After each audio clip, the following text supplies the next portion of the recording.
No helmet no पेट्रोलचा निर्णय सरकारने अखेर मागे घेतलाय। पेट्रोल पंप चालकांच्या विरोधासमोर अखेर सरकार झुकलंय। परिवहन मंत्री दिवाकर रावते यांच्या निर्णयावर मुख्यमंत्र्यांनी कडी केल्याचे दिसतंय। दरम्यान हेल्मेट नसलेल्या दुचाकी स्वारांचे गाडी नंबर आरटीओला कळवण्याची जबाबदारी पंप चालकांवर टाकण्यात आली। हे गाडी नंबर पंप चालकांनी आरटीओला कळवणं बंधनकारक करण्यात आलंय। दुचाकी वाहन चालकाने हेल्मेट परिधान केले नसल्यास पेट्रोल पंपावर इंधन पुरवठा न करण्याबाबत नो हेल्मेट नो फ्युएल निर्णय घेण्यात आला आहे। सदर धोरणाबाबत दिनांक 28/7/16 रोजी विधानसभेमध्ये चर्चा झाली व त्यावर माननीय मुख्यमंत्री महोदयांनी याबाबत चर्चा करून मार्ग काढावा असे सूचित केले। त्यानुसार संबंधितांची चर्चा करून पेट्रोल पंप चालकांनी हेल्मेट परिधान न केलेल्या दुचाकीस्वारास पेट्रोल दिल्यानंतर अशा वाहनांचे क्रमांक संबंधित प्रादेशिक व उपप्रादेशिक परिवहन अधिकारी कार्यालयास पाठवावेत। मुंबई एंट्री पॉइंटवरून टोल वसुलीबाबत कॅगने ताशेरे ओढलेत। MEP कंपनीला जानेवारी 2000 पासून पेट्रोलच्या किमतीवर 1% आणि डिझेलच्या किमतीवर 3% उपकराची रक्कम दिली आहे। तो इंधन उपकर बंद करा असं कॅगने खडसावलंय। प्रकल्पाची पूर्ण किंमत 2100 कोटी अपफ्रंट आणि उपकर मिळाल्यामुळे 2010 मध्ये वसूल झाली आहे। त्यामुळे उपकर तातडीने बंद करण्याची शिफारस कॅगने केली। डिसेंबर 2015 मध्येच हा उपकर बंद करण्याची शिफारस कॅगने सरकारला केली होती। मात्र शिफारशींकडे सरकारने दुर्लक्ष करत सामान्यांकडून उपकर वसुली सुरूच ठेवली। सरकारच्या या दुर्लक्षामुळे कंत्राटदाराला मोठा फायदा होतोय।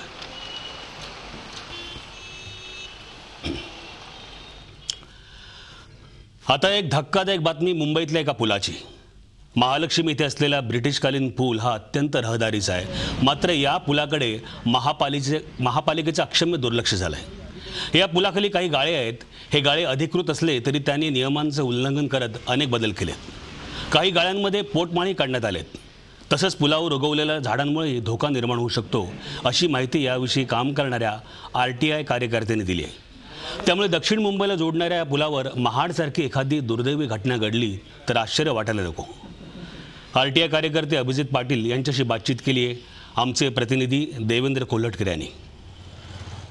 महाडमध्ये झालेल्या दुर्घटनेनंतर ब्रिटिशकालीन जे पूल आहेत त्यांचा मुद्दा चर्चेत आलेला आहे।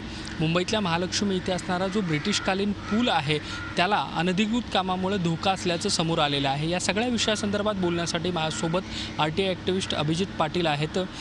काय नेमका तिथला मुद्दा आहे आणि कशा पद्धतीने तिथे अनधिकृत बांधकामं केलेली आहेत? हा जो महालक्ष्मीचा ब्रिज आहे, हा जो ब्रिज ब्रिटिशकालीन ब्रिज आहे। आज 1938 साली मुंबई महानगरपालिका जी साऊथच्या मालमत्ता विभागाने त्या ठिकाणी गाळे वितरित केले। पण आत्ताची सध्याची परिस्थिती बघितली असता त्या गाळ्यांमध्ये अनधिकृत बांधकामं झाली आहे, पोटमाळे काढले, त्यामुळे ब्रिजच्या स्ट्रक्चरला धोका निर्माण झाला आहे। त्यामुळे मी वारंवार ही बाब सहाय्यक आयुक्तांच्या समोर आणूनसुद्धा त्यांनी त्याच्यावर कुठलीही कारवाई केलेली नाही। आज जी काय महाडची दुर्घटना घडली आहे, भविष्यकाळात महालक्ष्मीच्या ब्रिजच्या बाबतीत अशी दुर्घटना घडू नये म्हणून मी आज तुमच्या माध्यमातून सांगतो की आपण अधिकाऱ्यांनी जी काय अनधिकृत बांधकामाची तोडा, त्या ब्रिजचं स्ट्रक्चर ऑडिट करा, जेणेकरून त्या ब्रिजला पुन्हा जीवित मिळेल। कशा पद्धतीची अनधिकृत बांधकामं जी आहेत त्या गाळ्यांमध्ये केलेली आहेत? आता जे गाळे आहे ते गाळे ॲक्च्युली गोडाऊनसाठी दिले आहे, पण ते गाळे आता व्यावसायिक वापरण्यासाठी आहे। ज्यावेळी महानगरपालिकेने गाळे वितरित करताना त्या ठिकाणी कुठलंही बांधकाम करायचं नाही असं नियम व अटीमध्ये लिहिलं असतानासुद्धा महानगरपालिकेचे सर्व नियम धाब्यावर बसून त्या लोकांनी पोटमाळे काढल्यामुळे त्या ब्रिजच्या स्ट्रक्चरला धोका निर्माण झाला आहे। त्यामुळे रोज हजारो वाहने आणि हजारो नागरिक या ठिकाणी ये जा करतात, त्यामुळे त्यांच्या जीवाला धोका निर्माण झाला आहे। याबाबतची तक्रार मी स्वतः महानगरपालिका आयुक्त, नगरविकास राज्यमंत्री आणि अशा विविध आस्थापनाकडे केली असून आज मी त्यांना तुमच्या चॅनलच्या माध्यमातून एवढंच सांगू इच्छितो की महाडच्या दुर्घटनेनंतर या ब्रिटिशकालीन ब्रिजला आपण लक्ष द्या आणि त्याचं स्ट्रक्चर ऑडिट करून तो ब्रिज पुन्हा व्यवस्थित स्थितीमध्ये निर्माण करावा। महानगरपालिका जी साऊथच्या सहाय्यक आयुक्तांकडे वारंवार तक्रारी केल्यानंतर आज महालक्ष्मी ब्रिजच्या संदर्भात इमारत व कारखाने विभागाने त्यांना 351ची नोटीस इश्यू केली आहे आणि त्यांना पोलीस प्रोटेक्शन घेऊन त्यांचं आम्ही अनधिकृत बांधकाम तोडणार असं त्यांनी मला सांगितलं आहे। पण आज त्याला 2 महिने उलटून गेले, अजूनही कारवाई होत नाही। तर त्याच्यामध्ये मी असं सांगू इच्छितो की या गाळेधारक आणि महानगरपालिका यांचं आर्थिक समीकरण ह्या तिकडे जुळलं, त्यामुळे त्यांच्यावर गाळेधारक कारवाई होत नाही आहे। धन्यवाद ही सगळी बातचीत केल्याबद्दल। व्हिडिओ जर्नलिस्ट अरिंदमसह देवेंद्र कोलटकर, झी मीडिया, मुंबई.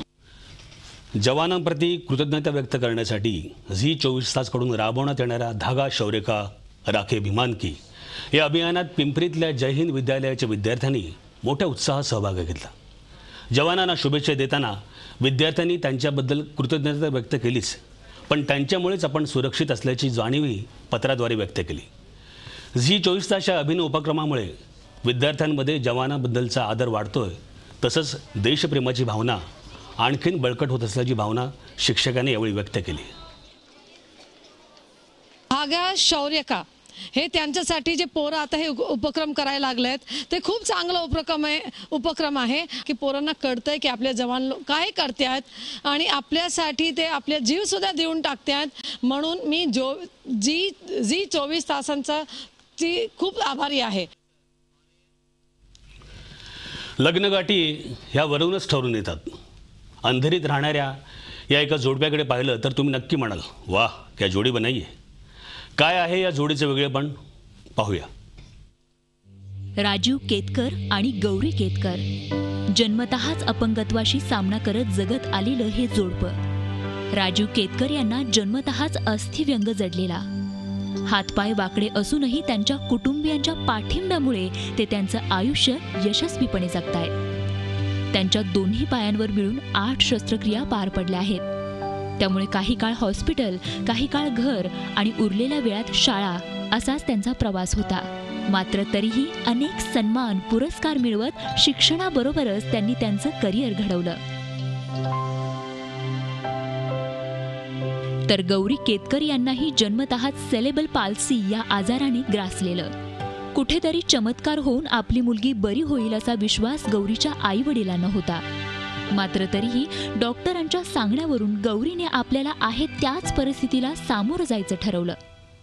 ओळखीनेच गौरी आणि राजीव यांची भेट झाली आणि लग्नही झालं.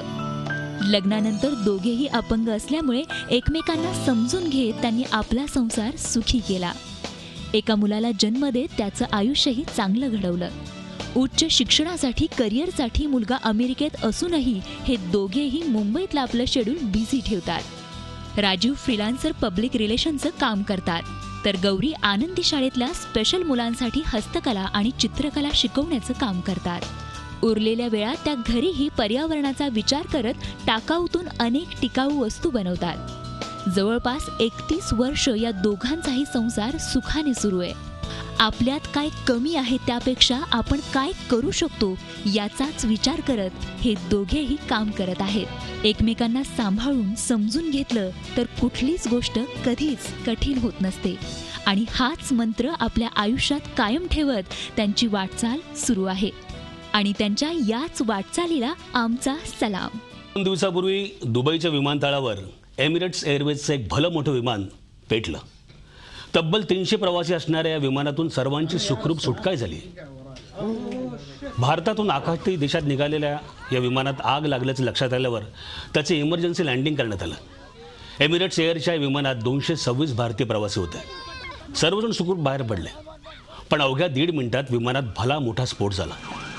त्यावेळी सर्व प्रवासी रनवेवर धावत होते, पण त्याआधी जे घडलं ते त्याहूनही आश्चर्यकारक होतं. तुम्हीच बघा त्या 90 सेकंदात नेमकं काय झालं.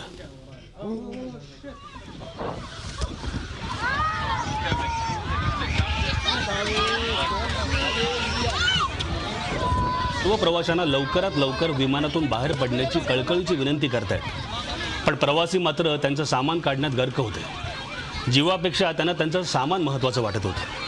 त्याहूनही आश्चर्याची बाब म्हणजे एका प्रवाशाने स्वतःचा जीव वाचवायचं सोडून विमानात घडणारं हे नाट्य मोबाईलच्या कॅमेऱ्यात साठवून घेण्याचा प्रयत्न केला.